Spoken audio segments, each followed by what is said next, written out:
Cool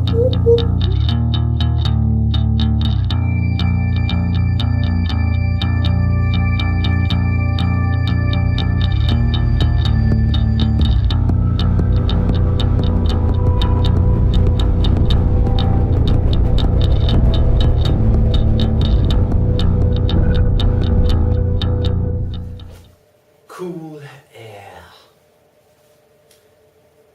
You ask me to explain why I am afraid of a draught of cool air? Why I shiver more than others upon entering a cold room?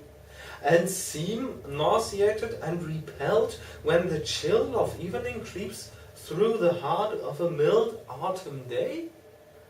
There are those who say I respond to cold as others do to a bad odor, and I am the last to deny the impression. What I will do is to relate the most horrible circumstance I ever encountered and leave it to you to judge whether or not this forms a suitable explanation of my peculiarity. It is a mistake to fancy that horror is associated inextricably with darkness, silence, and solitude. I found it in the glare of mid-afternoon, in the clangor of a metropolis, and in the teeming midst of a shabby and commonplace rooming house, with a prosaic landlady and two stalwart men by my side. In the spring of 1923, I had secured some dreary and unprofitable magazine work in the city of New York, and being unable to pay any substantial rent, began drifting from one cheap boarding establishment to another in search of a room which might combine the qualities of decent cleanliness and durable furnishings at very reasonable price. It soon developed that I had only a choice between different evils, but after a time I came upon a house in West 14th Street, which disgusted me much less than the others I had sampled.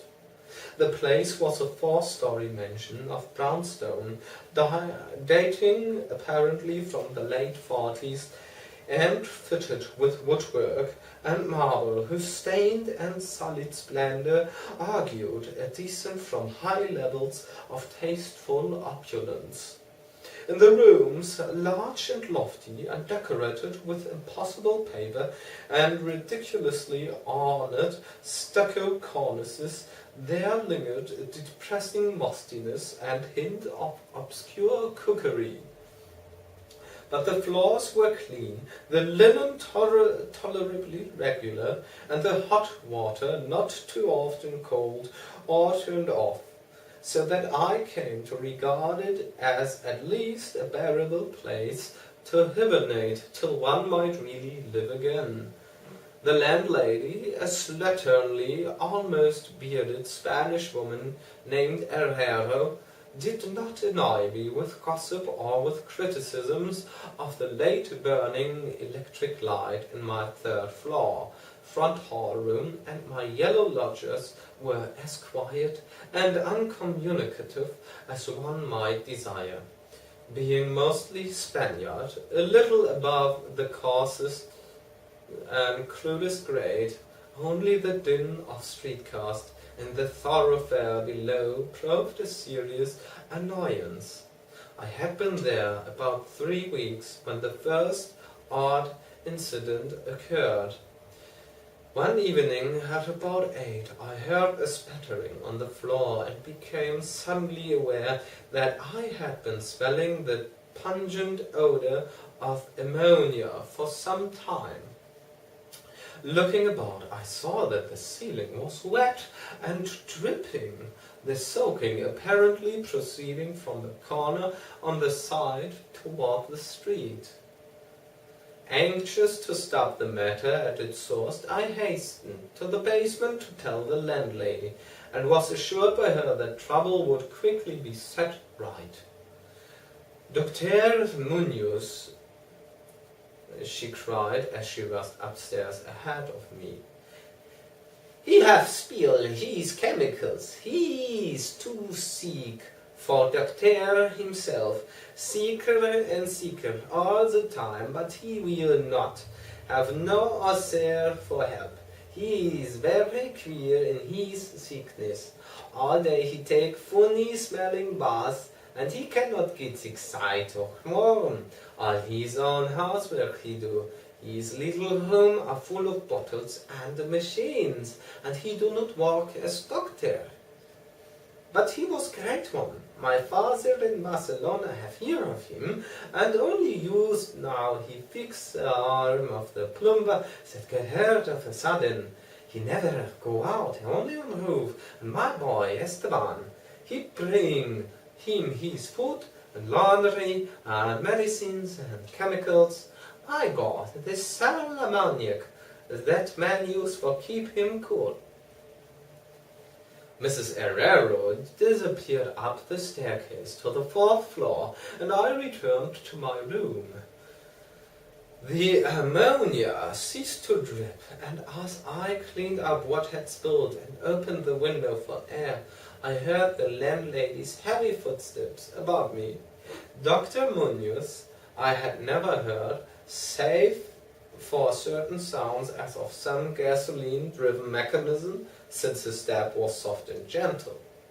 I wondered for a moment what the strange affliction of this man might be, and whether his obstinate refusal of outside aid were not the result of a rather baseless eccentricity. There is, I reflected, tritely, an infinite deal of pathos in the state of an eminent person who has come down in the world. I might never have known Dr. Munoz had it not been for the heart attack that suddenly seized me one forenoon as I sat writing in my room. Physicians had told me of the danger of those spells, and I knew there was no time to be lost. So, remembering what the landlady had said about the invalid's help of the injured workman, I dragged myself upstairs and knocked feebly at the door above mine. My knock was answered in good English by a curious voice some distance to the right, asking my name and business. And these things being stated, there came an opening of the door next to the one I had sought. A rush of cool air greeted me, and though the day was one of the hottest of late June, I shivered as I crossed the threshold into a large apartment whose rich and tasteful decoration surprised me in this nest of squalor and seediness. A folding couch now filled its diurnal roll of sofa, and the mahogany furniture, sumptuous hangings, old paintings, and mellow bookshelves all bespoke a gentleman's study rather than a boarding-house bedroom. I now saw that the hall room above mine, the little room of bottles and machines which Mrs. Herrero had mentioned, was merely the laboratory of the doctor, and that his main living quarters lay in the spacious adjoining room, whose convenient alcoves and large contiguous bathroom permitted him to hide all dresses and obtrusive utilitarian devices. Dr. Munoz most certainly was a man of birth, cultivation, and discrimination.